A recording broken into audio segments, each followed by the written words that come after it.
Good morning, Malai Murasu, 15 minutes news in English. Headlines for the day. Tariff on India's oil imports big blow to Moscow, says Trump ahead of Alaska talks. Ukraine's Zelensky dials PM Modi raises issue of oil trade with Russia.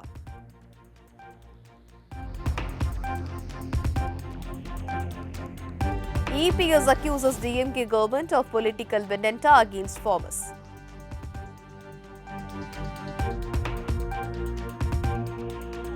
Seaman owes NTK will contest 2026 election alone.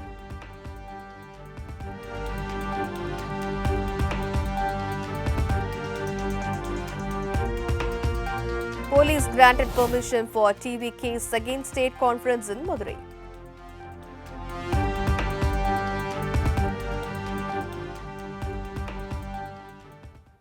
News in detail. Tariff on India's oil imports big blow to Moscow, says Trump ahead of Alaska talks. US President Donald Trump said on Monday that American tariff on India for buying Russian oil have hit Russia's economy hard. He called India one of Russia's biggest oil buyers. Speaking at the White House, Trump said Russia's economy was not doing well and had been badly disturbed by US trade duties and other global pressures. Russia has to focus on building its country. It's a huge nation with great potential, but right now they are struggling because of this, he said. Trump pointed to India's oil purchases from Russia as a key source of pressure on Moscow. He is set to meet Russian President Vladimir Putin next week in Alaska.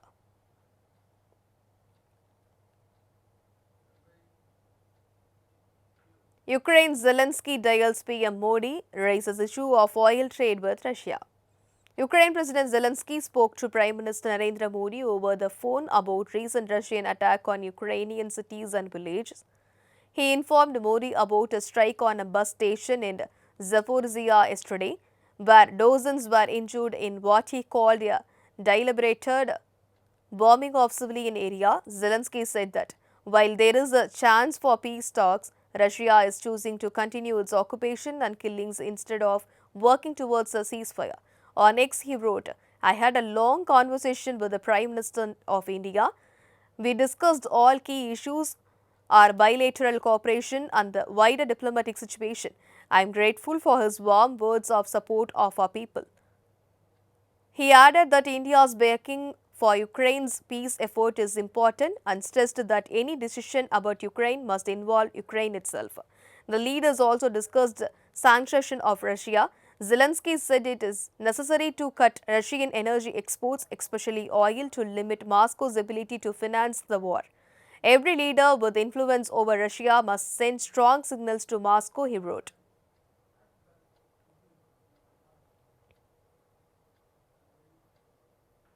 EPS accuses DMK government of political vendetta against farmers. AIDMK General Secretary Edappadi Palaniswamy has accused the DMK government of targeting farmers for political reasons. He spoke at a public meeting in Rayakote during his We Will Protect the People, We Will Rescue Tamil Nadu tour. EPS said that when he was chief minister, his government built an Indo-Israelite flower training center and an international flower auction center at a cost of 20 crore rupees. The aim was to help farmers sell their flowers at better price without going to Bangalore. He claimed the DMK government has now locked the auction center and left it unused, calling it revenge against farmers. He promised to reopen if AIADMK come back to power. He also spoke about mango farmers in Krishnagiri district who faced a steep fall in prices. EPS said AIADMK had asked the government to give compensation but nothing was done. The party had demanded 30,000 rupees per acre and a fixed price of 13 rupees per kilogram for mangoes. He assured farmers that they would see better days if AIADMK returns to power.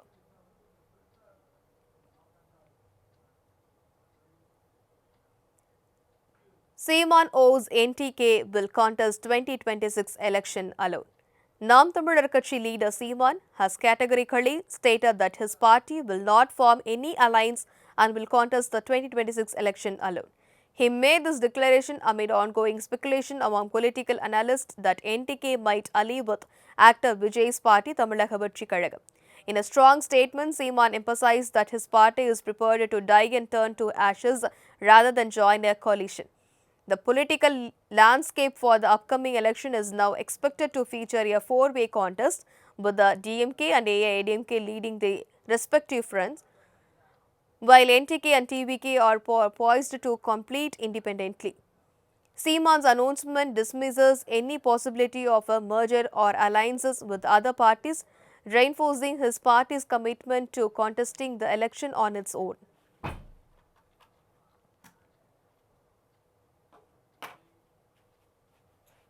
Police grant permission for TVK's second state conference in Madurai. The police have granted permission for the second state conference of Tamilaka Vetri Kazhagam, led by actor Vijay. The conference is scheduled to take place on August 21 in Madurai. The event was initially planned for August 25 but was rescheduled to avoid conflicting with the Vinayaka Chaturthi festival. Following the date change, TVK General Secretary Busi Anand and other party members submitted a formal application to Additional Superintendent of Police Anushil Nag. The police posed 42 questions to the party regarding the venue, expected crowd size, parking arrangements, food and water facilities, security measures and key attendance. After receiving detailed responses from the TVK, permission was officially granted. Preparation for the conference are now underway.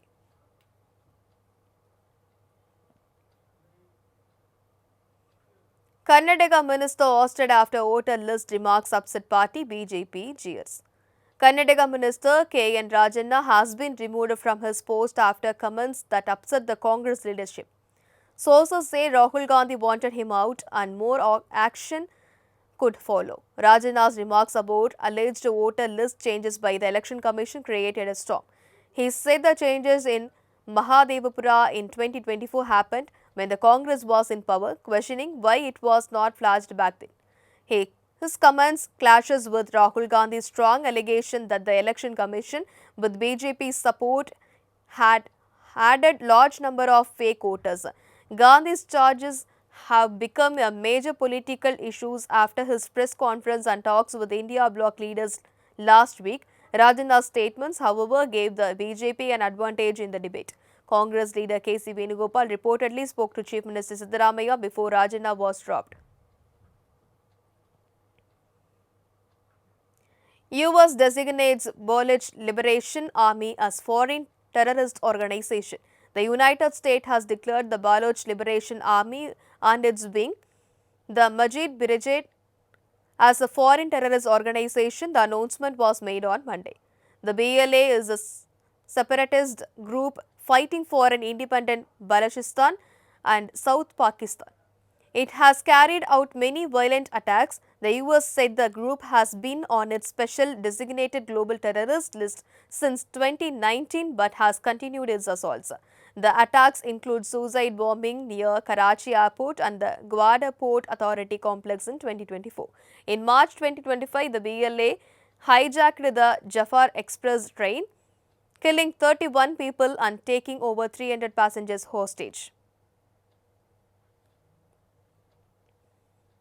Asia Cup Jasprit Bumra in contention, Gill Azhar for vice captaincy, says report. Subman Gill is in top from after his brilliant performance in the recent test series against England, but he faces competition from Azhar Patel for the vice captain role in India's squad for the Asia Cup T20 in the UAE next month.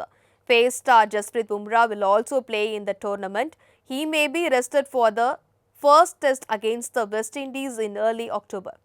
The Ajit Agarkar-led selection panel will pick the squad on against August 19 or 20.